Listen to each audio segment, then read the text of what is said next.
Het is gebruiksvriendelijk, veilig en heeft verschillende handige functies voor zowel particuliere als zakelijke klanten. Het belangrijkste nieuws van Curaçao in het Nederlands. Extra Journaal. Vers van de pers.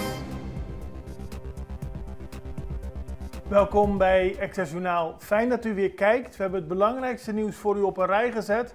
En we beginnen met het bericht waar de Extra vandaag ook mee opende. MFK om tafel met minister Silvania. Dat heeft natuurlijk alles te maken met de geluidsopname van een ruzie tussen minister Silvania van Financiën en het hoofd van de ontvanger Alfonso Trona. Er is al heel veel over gezegd, maar nog niet door de partij van Silvania. Die heeft eerder laten weten dat ze nog een standpunt moeten bepalen. En gisteravond vond er een gesprek plaats met de minister over de uit de hand gelopen ruzie. En ook natuurlijk over de stellingname van de partij. Daar moeten we nog meer over horen. Maar er wordt in ieder geval over gepraat. En vandaag wordt verwacht dat er meer duidelijkheid komt of de partij volledig achter Silvania staat. Of hem toch wat zou willen vragen over zijn handelswijze. PAR noemt gedrag minister niet acceptabel. Dat heeft de politieke partij PAR, de fractie in het parlement, daarvan gezegd. Gisteren zei leider Quincy Kirigori dat het niet acceptabel is hoe Silvania, minister Silvania van Financiën, is omgegaan met het hoofd van de ontvanger Alfonso Trona. Een werknemer, een ambtenaar in functie. En de wijze waarop hij hem toe heeft gesproken met veel scheldwoorden is niet correct, zei de PAR. En die vraagt zich af wat er nog meer moet gebeuren voordat Silvania daadwerkelijk tot de orde wordt geroepen. Want volgens de partij loopt het gedrag van Silvania uit de hand. SSC, geen plaats voor discriminatie. De vakbondssyndicaat of de vakbondsorganisatie SSS, zij vertegenwoordigen meerdere vakbonden en stond onder leider van voorzitter Frans Lisselier, hebben laten weten dat er op Curaçao geen plaats is voor intimidatie op de werkvloer, corruptie en onderdrukking. De SSS vertegenwoordigt verschillende vakbonden die weer mensen vertegenwoordigen in zowel de privésector als in de publieke sector. En zij steunen het standpunt dat 5 eerdere vakbonden deze week hebben aangegeven dat er op Curaçao correct moet worden omgegaan met ambtenaren. 24 jaar cel voor moord op schoonmoeder. Dat heeft de rechtbank gisteren opgelegd aan Jorge Provacia. Hij staat bekend met de naam Alex en hij is veroordeeld voor het koelbloedig doodschieten van zijn schoonmoeder op 4 april van dit jaar. Tegen hem was 25 jaar geëist, maar de rechter haalde daar een jaar van af, omdat Alex meerdere keren spijt heeft betuigd. Hij vermoordde zijn schoonmoeder na een ruzie met zijn vrouw. Tijdens het vonnis stelde de rechter dat bewezen is dat er sprake was van een opzettelijke en voorbedachte moord. De verdachte had 7 keer gericht op het slachtoffer geschoten. En na de moord stuurde hij een bericht naar zijn partner waarin hij zei dat dit een les voor haar was, zodat ze zou stoppen met de kinderen naar haar moeder te brengen, telkens als de 2 problemen hadden. Premio Boelie van Leeuwen voor Russell Soliana en dat was een mooi eerbetoon. Russell Soliana is al jarenlang bekend als de man van de groep Isoko en hij maakt muziek die zombie. Dat is nogal mysterieuze muziek, gespeeld op een benta en hij is de personificatie van deze muziek geworden. Isoko werd al opgericht in 1982 en volgens minister van Onderwijs Citré van Heijdoorn heeft Russell Soliana zijn passie en toewijding getoond door een essentieel onderdeel van onze Afro-Curaçaose erfgoed te behouden en levend te houden. De muziek van Zombie en daarmee heeft hij die prijs zeer verdiend, aldus de minister. De overhandiging was gisteren in Landhuis Bloemhof. Eerbetoon aan oud-statenvoorzitters. Curaçao viert op 10 oktober het 15-jarig jubileum van de status als autonoom land binnen het Koninkrijk der Nederlanden. Dat gebeurde nadat de Nederlandse Antillen werden opgeheven. Het parlement van Curaçao heeft de ere van de voorzitters van het parlement, die hebben gediend van 10 oktober 2010 tot nu, een tentoonstelling georganiseerd, maar ook kregen alle aanwezigen een mooie gouden hamer, de Martin de Oro. Om u even nog te helpen herinneren, wie waren er allemaal statenvoorzitters sinds 10-10-10? Het is een lijst met veel bekende namen. Ivar Asjes, Dien Rozier, Americo Today, helaas overleden, Marcolino Franco, ook overleden, Humphrey Davelaar, Giselle McWilliam, Gilmar Pik Pisas, William Millison, overleden. Anna Maria Pauletta Chiaretti, America Francesca Franginio Braunbill. Dat is de huidige statenvoorzitter. En dan is een gestripte Kia Picanto aangetroffen in Goloma. En dat is een auto die eerder gestolen was. En daar werd hij aangetroffen door de politie van Montagna. En die zagen dat er heel veel onderdelen vanaf waren gehaald. De auto is overgebracht naar het politiebureau Rio Canario, waar het Joyride-team de zaak onderzoekt. Maar de auto was flink gestript. En wij gaan even over naar een break. Vida de Mobilier. Ibo merece maneira mais fácil para atender bo assunto na bancário. Com a app no Boti Banco de Caribe, tudo consta na bo alcance. Login fácil, hace transferência rápido e bo saldo sempre na mão. Tudo em solo aplicação. Descargue for the App Store of Google Play, registrar em diz algum passo e começar a explorar a world. Rápido, seguro e desenhar para quadra com boa necessidade. Banco de Caribe.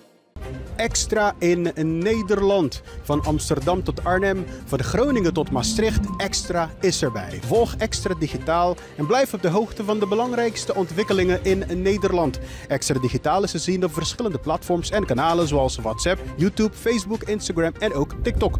Wilt u ons op de hoogte brengen van een evenement of iets doorgeven? Neem contact op via WhatsApp, e-mail, Facebook of bel gewoon 06 1364 2945. Volg of abonneer je op Extra Digitaal. Klik aan en volg ons.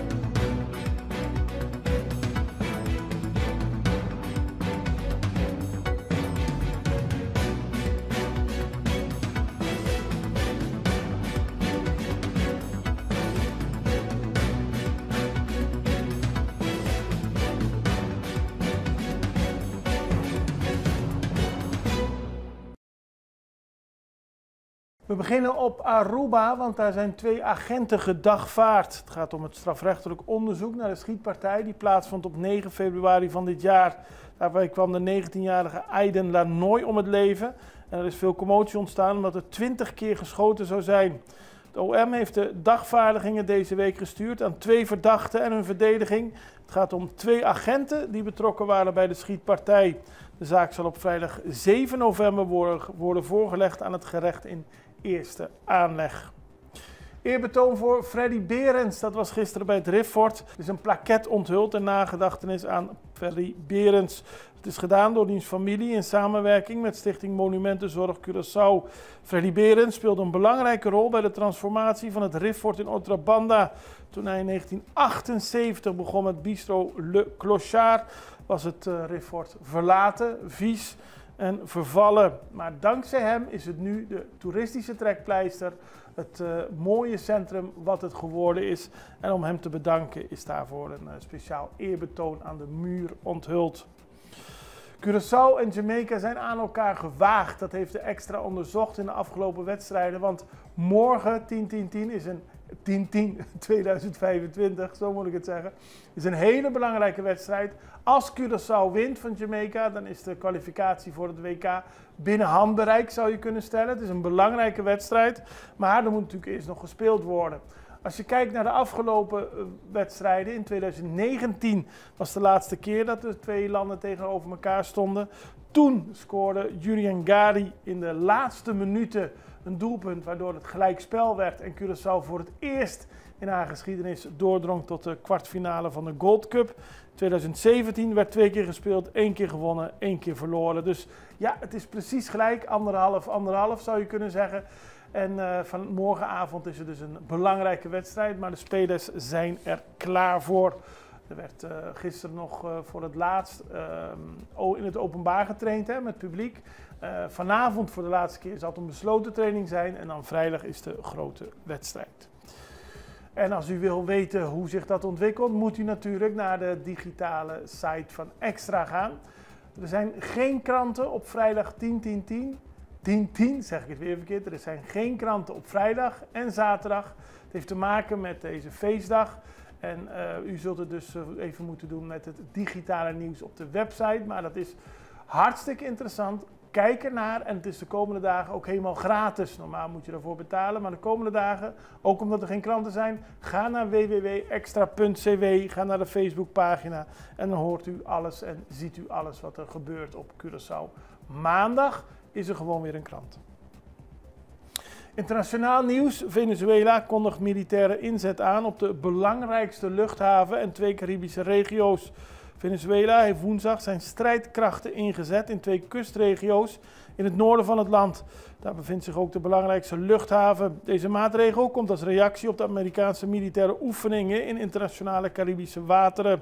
De militaire oefening Independencia 200, dus Independencia 200, begon gisteren in de deelstaten La Guaira en Carabobo. En president Nicolás Maduro heeft in een audioboodschap via Telegram zijn bevolking toegesproken. In straten en op pleinen kregen militairen en politieagenten instructies om milities en chavistische groepen te trainen in het gebruik van wapens. Militairen werden ook ingezet op de internationale luchthaven van Maiquetía, evenals in havens, douaneposten, militaire eenheden en overheidsinstellingen. Dat heeft de minister van Binnenlandse Zaken, Diosdado Cabello, gezegd. Zoals gezegd, vrijdag is er geen krant, ook geen Extra Journaal. Maandag zijn we er weer. Ik hoop u ook. Allerbeste. Tot ziens. Dag.